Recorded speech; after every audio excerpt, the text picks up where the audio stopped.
Hey, how you doing? This is Adam Post, publisher of more than 1,000 comic books and marketing expert covering Hollywood panics as Los Angeles film and TV production levels plunge. I've been covering this for a while, and this problem is like a slow-moving disaster. They paid no attention to this in California.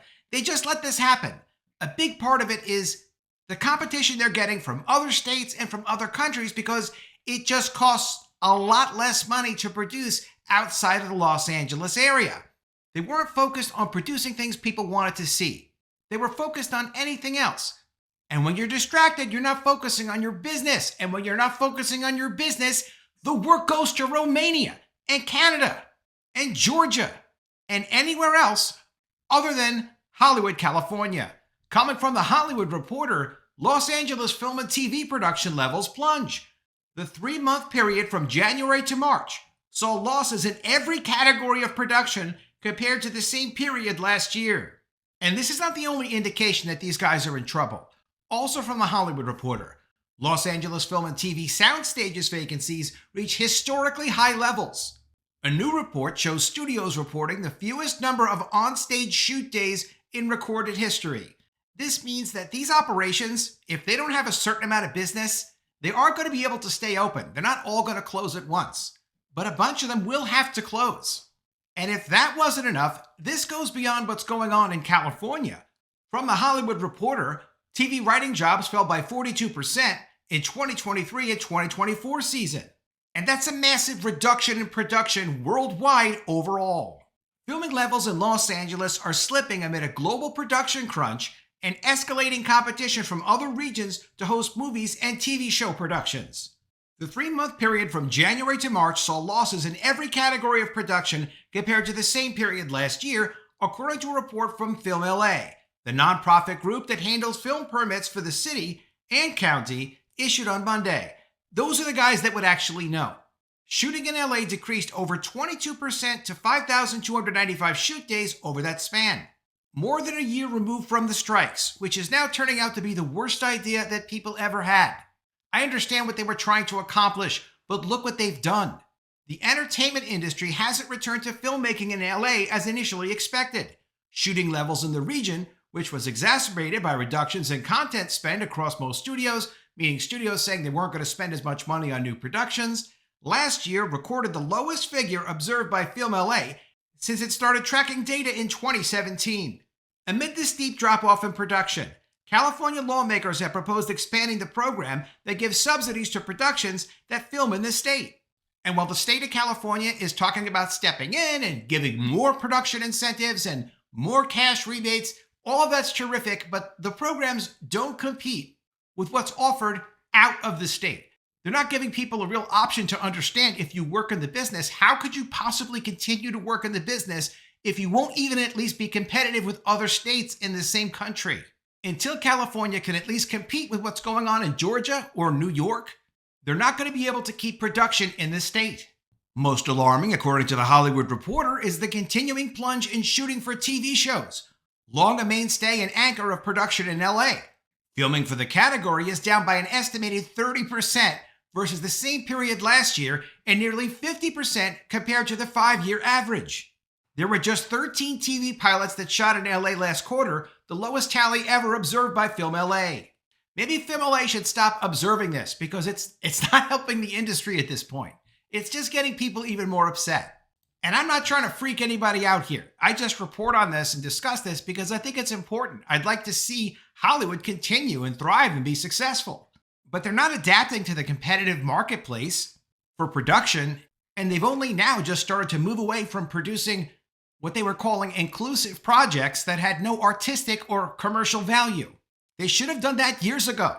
Film LA also stressed that production for TV comedies declined nearly 30% last quarter to 110 shoot days. Notably, such shows are mostly half-hour series, which are currently ineligible to qualify for California's tax credit program. So then why would you shoot it in California? It's almost inexcusable. Every time someone makes a production, everyone could talk about, oh, the studios are greedy this or greedy that. They do have investors. They do have to cover their expenses, and it's supposed to be a profitable business. They should be focused on business just like every other business is. So why are they going to do something in California that's going to cost dramatically more than if they do it somewhere else, even somewhere else in the United States. In a bid to keep up with other regions broadening the types of productions that can receive subsidies, California lawmakers have proposed allowing TV shows consisting of 2 or more episodes of at least 20 minutes to qualify for subsidies. Other productions that could get credits under the revisions to the bill include sitcoms, animated films, series or shorts, and large-scale competition shows, excluding reality, documentary programming, and gamer talk shows. They must have budgets of at least $1 million. Now, why can't they just include all the other categories of shows, like especially if they just want to create a network of people? I mean, if you have a low-budgeted show and you have people that are working on multiple low-budget shows, won't that create more networks and more activity of people being focused on wanting to work in California, even if it's a little bit more expensive? Yeah, actually, that would probably work. So why they're not doing it, I'm sure they have their reasons, but there's no one focused in this story about how do we really create a solution, the future we want to see, which is a dynamic Hollywood producing great content.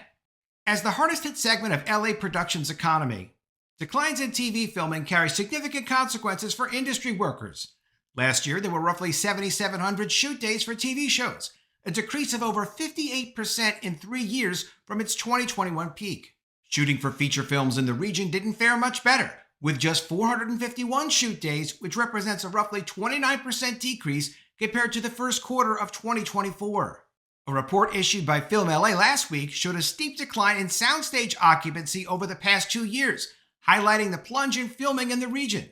17 studios that operate the majority of stages in LA posted average occupancy rates of 63% last year, down from 69%.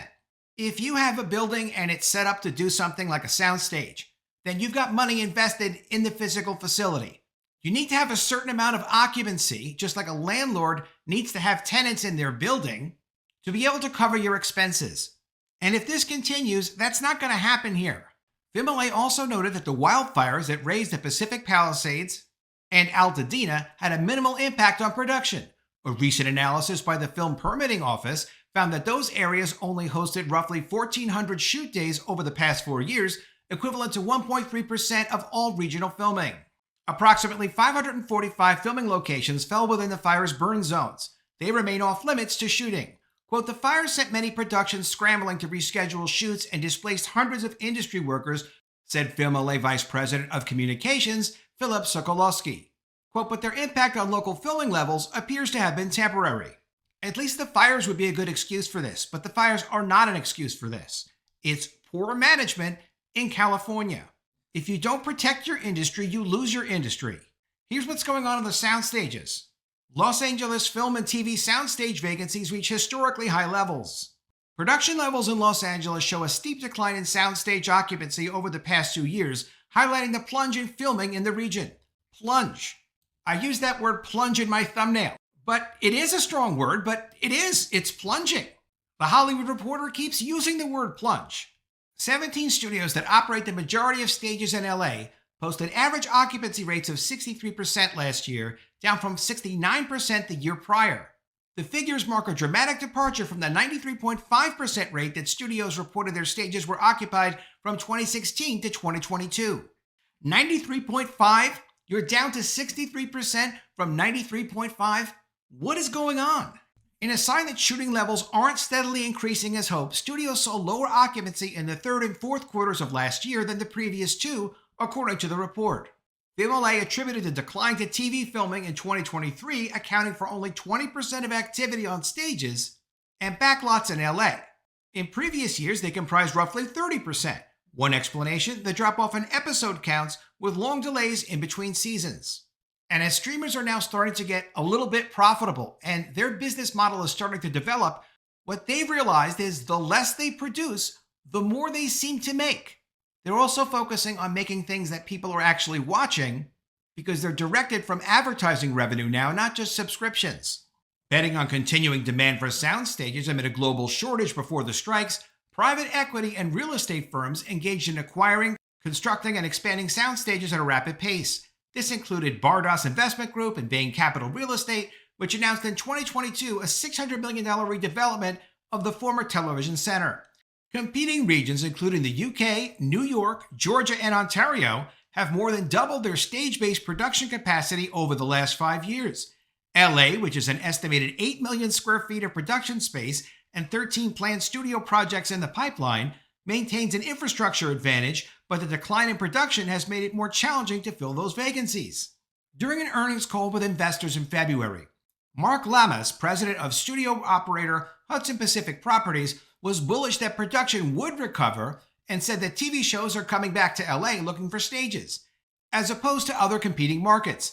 He added, quote, "We were seeing on average one long-term TV episodic type show come through our available stages about on average for October, November, and December.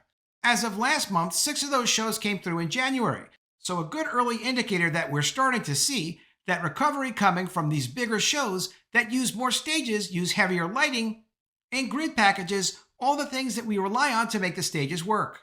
However, the company cut $7.5 million in expenses for Quixote Studios, which it bought in 2022 for $360 million across 2 quarters last year, and plans more cuts. In a statement, FilmLA's spokesperson stressed the significance of California's plans on expanding the program that gives subsidies to the entertainment industry on filming in the region.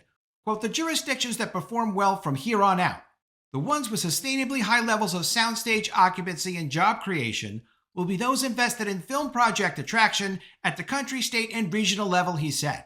If it's going to cost substantially less money to a company that's trying to make a profit, and they can get access to all the people they need, all the talent they need, all the resources they need, why would they film in Los Angeles when they can film for less somewhere else? That's something Los Angeles should have been working on for the last 5 to 10 years, as competition has now become completely out of control. Let me know what you think of all this in the comments below. Always love to see your ideas. Please be sure you are subscribed to the channel. Click the bell for notifications, give me a thumbs up, and I'll see you again soon with another story. And if I don't see you, I will miss you.